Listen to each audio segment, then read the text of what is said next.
कभी आपने सोचा है, अगर मृत्यु के बाद कोई वापस लौट आए और बताए कि उसने क्या देखा? क्या आप जानते हैं जब आत्मा शरीर छोड़ देती है तब क्या होता है?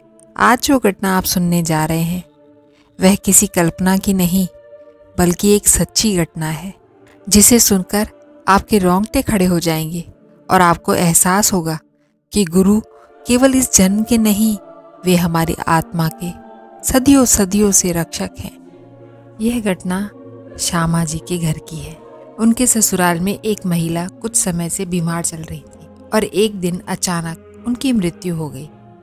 घर में सन्नाटा छा गया, सबकी आंखों में आंसू थे। श्यामा जी उस महिला के पास बैठी थी, मौन, गंभीर और करुणा से भरी हुई। मृत्यु को लगभग 10 मिनट हो चुके थे।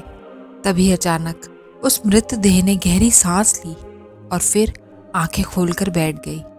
सब लोग डर गए, कोई चीख पड़ा, कोई भाग गया, कुछ तो डर के मारे बेहोश हो गए। पर श्यामा जी वे हिम्मत की मूर्ति हैं। उन्हें अपने गुरु पर पूरा विश्वास है। वे हमेशा उस महिला से कहती थी कि मेरी बात मानो, मेरे साथ सत्संग चलो, हमें गुरु का हाथ पकड़ना चाहिए। अगर गुरु हैं तो हमारा कोई कुछ नहीं बिगाड़ सकता। पर उन महिला ने श्यामा जी की बात नहीं मानी। श्यामा जी ने उन महिला का हाथ थामा और पूछा, आप ठीक हैं? महिला बोली, हाँ मैं ठीक हूँ, लेकिन मुझे समझ नहीं आ रहा अभी क्या हुआ। अभी अभी कोई आदमी आया था, उसके शरीर से बहुत भयानक दुर्गंध आ रही थी। उसने कहा चलो मेरे साथ। मैंने मना किया पर उसने जबरदस्ती मुझे अपने साथ खींच लिया। वह मुझे कहीं ऊपर ले गया। मैं नहीं जाना चाहती थी, लेकिन वह दौड़ा दौड़ा कर मुझे ऊपर ले गया। वहाँ कुछ लोग बैठे थे। उन्होंने उस आदमी से पूछा, तुम किसे ले आए हो? इसकी तो मृत्यु अभी होनी ही नहीं थी, इसी नाम की दूसरी औरत को लाना था। तब वह आदमी डर गया और बोला, मुझसे गलती हो गई, मैं इसे अभी वापस छोड़ देता हूँ। और फिर वह वापस मुझे नीचे ले आया।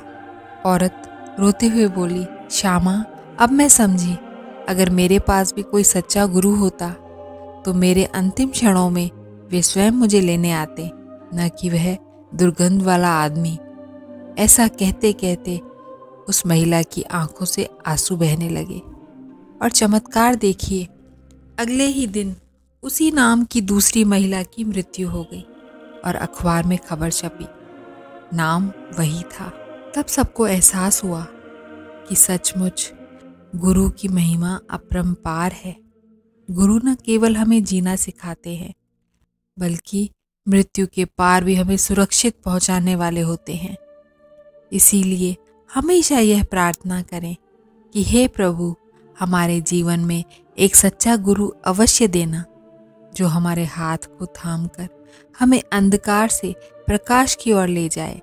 गुरु को हमारी आवश्यकता नहीं है, हमें गुरु की आवश्यकता है, क्योंकि वे ही परमात्मा और हमारे बीच के सेतु होते हैं। यह कथा न केवल मृत्यु और पुनर्जन्म जैसे रहस्यमयी अनुभव को उजागर करती है, बल्कि इसका मुख्य संदेश है कि गुरु वह प्रकाश है जो अंधकार में भी हमारी आत्मा को दिशा देते हैं।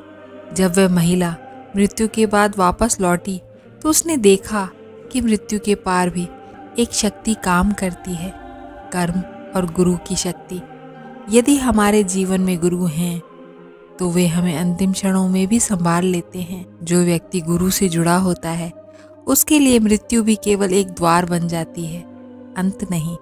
इसीलिए आइए सभी गुरुओं का सम्मान करें, परमात्मा की भक्ति करें। जय गुरुदेव।